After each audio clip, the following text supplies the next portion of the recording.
All right, let's go.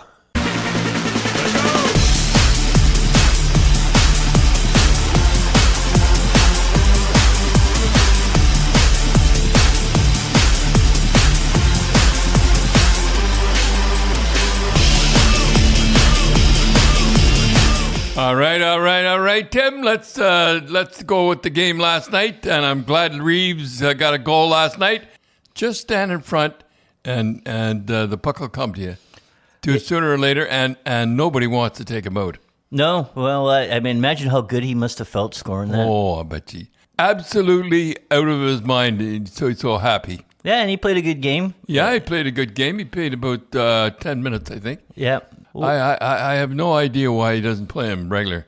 Yeah, I you know what? I just think he became, when they were struggling, he became the media's whipping boy. Boy, he was the guy. Yeah, he was the guy. It was his fault they were losing. Somehow or other. And I'm glad he's playing Giordano more. He paid him last night. When you sit out, when you're an old guy, you lose it awful fast. Yeah, you were saying that when you were making your comeback, it took you a while to kind of get back into the groove, right? It took me the whole training camp, and I came back the last game. When you were a regular player before, it came to you like a breeze, and when you sat out for 2 years, it just didn't. In fact, I phoned Rose and before, and I said, "It's not there, Rose. It's just not there." I says, "I can get away with doing this here with talent-wise," but I said it's not going to work, and it came back that game. Oh yeah, it just came back. The Lord was kind. You and I were talking today. I just couldn't get over. Like, I'm watching the game last night, right? And I'm kind of flicking back and forth between the different games. And when Toronto scored, I'm thinking, geez, I thought this game was in Winnipeg. You can't get over the Leaf fans. You know what it is? You know what it is, Tim? The guys can't get a job around here, so they go out west and get the job, and that's why they like Toronto. And Harry Neal, yeah, he said, if they like Toronto so much, why don't they go back? Yeah, well, they were. Let's go Leafs. Let's go Leafs. Well, everybody talks about the Leafs fans in Ottawa. I think there were more Leaf jerseys last night in Winnipeg. Yeah. Well, you know, like you and I were talking again this morning. We were saying poor Martin Jones held the fort. You know, played great. Yeah, and did play great. Yeah, and Samsonov now he seems to smarten up. And Wall come back, and then he'll go back down to the minors until they need him again, and he'll come back and save the day game. Rescue him again. He seems to play good the first 3 or 4 games he plays, and then he tails off for some reason. So, Dad, I think that one of the big news this week was that the Edmonton Oilers, first of all, they've won 16 in a row, and they signed Corey Perry. There's a lot of pressure on Perry. They had lost that game. Yeah, it would have been his fault. Yeah. You know, they'd be, picking up a guy and somebody's not playing. That's not playing. You know, that he took a spot, and it would have been his fault. Yeah, breaking up a winning combination. Yeah, well, it's kind of gutsy that they did do that because if you had a winning lineup, man, you would never break it up. That's why the people in Rochester didn't like me. The players there didn't like me. I would rather play short. If you want to play penalty killer, probably they're blocking shots and everything like that, you want a penalty killer. You don't want a number one guy because the number one guy wants to be number one in the Boston Bruins. Well, I remember you were saying, like, Brad Park. The best defenseman in the league at the time was Brad Park. And we were on one of our 18 games winning streak or something like that. And I said, just take it easy. So finally, he did not want to sit out anymore. Yeah, he had a knee injury at the beginning of the year, and you guys went on a tear, and you were told, no, take your time, take your time. I kept talking to him all the time, and finally he said, I have to play in Washington. I said, okay.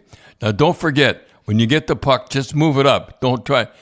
No, he could play his regular game, and we ended up tying Washington, and it was the worst team in the league. Didn't you throw a towel at him?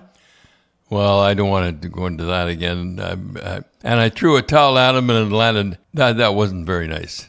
Here's the guy that wants to play, and I'm throwing a towel at him. And it wasn't very nice.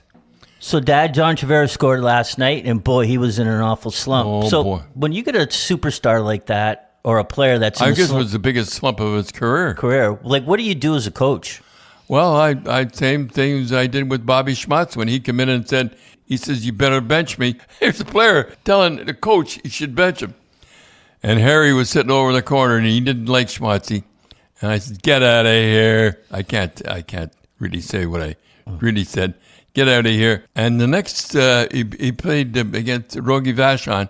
Yeah, in the playoffs. Yeah, and he set a record or something. Yeah, I think he scored 7 goals on 7 shots. Yeah. First, he had 7 goals. He wastes one all the time. Yeah, that was a mean guy. Yeah. Waste one into the guy's head and then put one down the low. Yeah.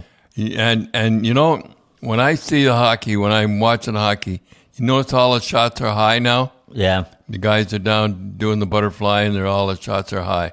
So, Dad, since he's taking the day off, we just want to thank our sponsor, North Star Bets. It used to be spreads.ca. Now it's northstarbets.com. It's still Canadian-owned and still one of the best places to play in Canada.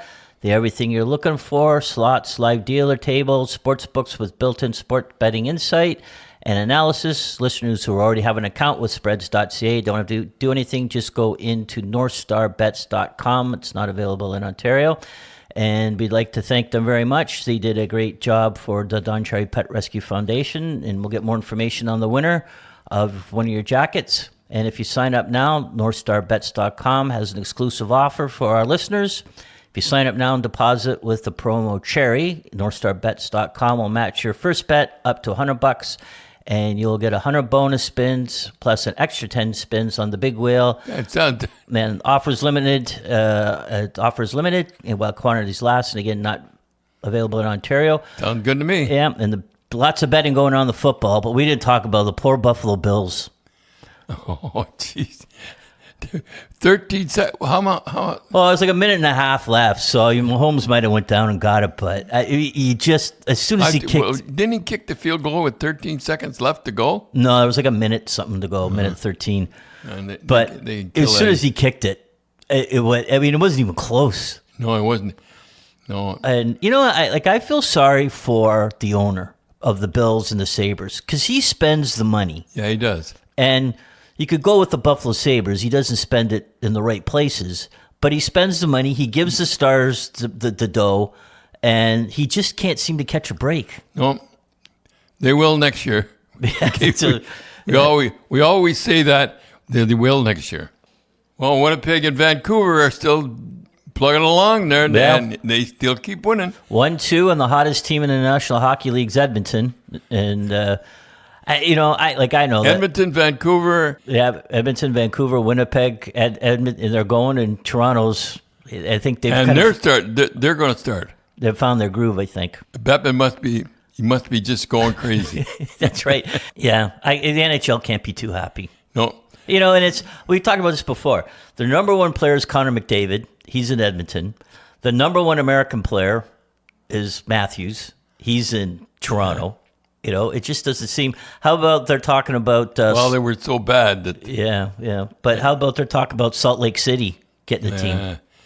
And Quebec just sitting there waiting, and a beautiful arena too, boy. Yeah. They ever get in, boy, it is a beautiful arena. So, Dad, we're going to take some more questions from the. What did you say that we're up to now? Yeah, we have about 600 questions, so we'll try to. So we're get as much as we can.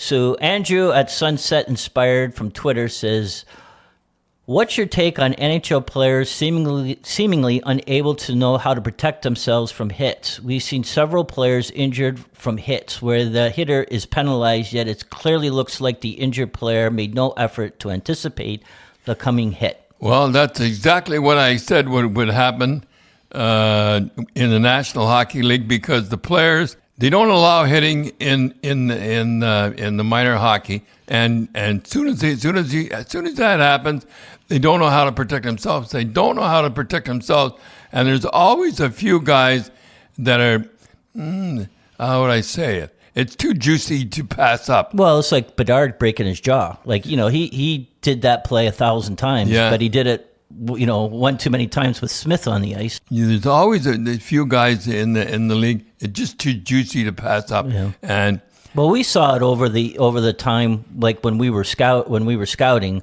they stopped the hitting, and you could see like Marner was one of the last guys that came up with.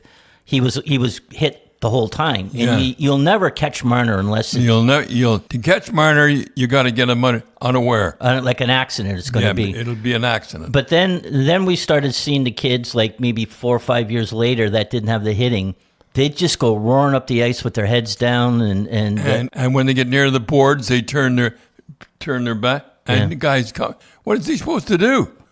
Yeah, he can't stop. Like can't stop, and you see that a lot in the NHL now, eh? There's an awful lot of injuries, Tim, and the little gloves. I just look at those little gloves. I can't believe the hand injuries that are going on in the National Hockey League and in the all professional hockey. Yeah, well, one day they're gonna, there's gonna be a superstar that breaks his hand, like Marner or Matthews or McKinnon or something's gonna break their hand, and they'll do something about it. Yeah, well, I know what to do. Do you wear bigger gloves? Bobby Orr wore bigger gloves, and he seemed to do pretty good.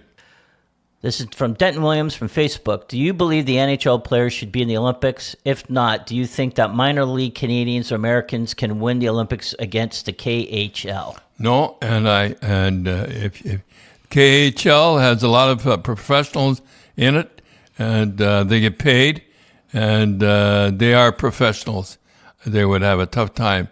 And you know what I always think, Dad? I think every 4 years with the Olympics, they should not do the World Juniors and have the junior kids play in the Olympics. Well, you think the juniors, eh? Yeah, because like in soccer in the Olympics, it's 20 and under what they do. So they don't have professionals. I think it would be just as exciting.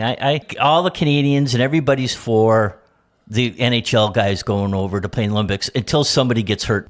So if your druthers, you think NHL players or amateurs? Well, when you say the amateurs, if everybody sticks to it, but they won't stick to it, I still like the pros playing. Dad, we'd like to thank our sponsor, Vintage 10D Magazine, a magazine for goalies by goalies. That's where they get the 10D. It's a great quality magazine with fantastic pictures. It's a high gloss finish, and it's like a coffee book almost. Coffee book, you can put it on. Yep, and so we're extending their Boxing Day special. Use the promo GRAPES24 and you'll get 10% off your first year subscription. And again, it's a magazine of the highest quality, about 60 full colored high gloss pages. And again, use the promo GRAPES24 and you get 10% off your subscription.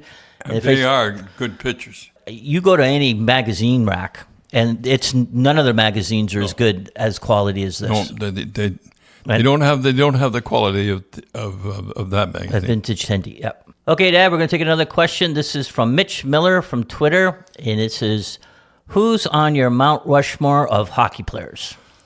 Well, I'll give the top four. Right, that's... Bobby Orr's number one. Yep. I've seen them all. Wayne Gretzky. Yep. Mario Lemieux. Yep. Yeah.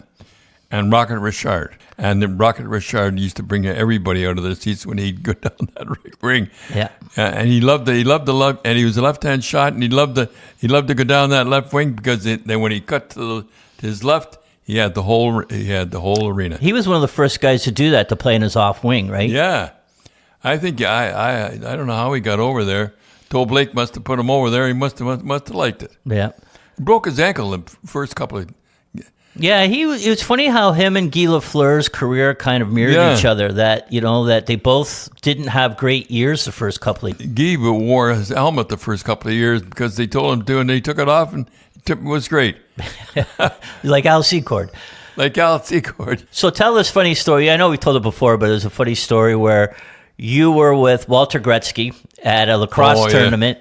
And a kid walked out, and you're with Walter Gretzky, and the kid we were at a lacrosse, actually. Yeah. You were saying you couldn't get over how the kids were whacking one another. And I said, geez, did you do this all the time? He said, oh, that's just an exhibition game. Right. So he's walking out, And the kid come up to me. He's okay, Mr. Cherry. I'd just like to know one thing. Who's the greatest hockey player that ever lived? Bobby Orr or Wayne Gretzky? In front of Walter. In front of Walter. Walter is sitting there. Gretzky's dad's right beside me. I said, I said, Wayne Gretzky's the greatest player playing today.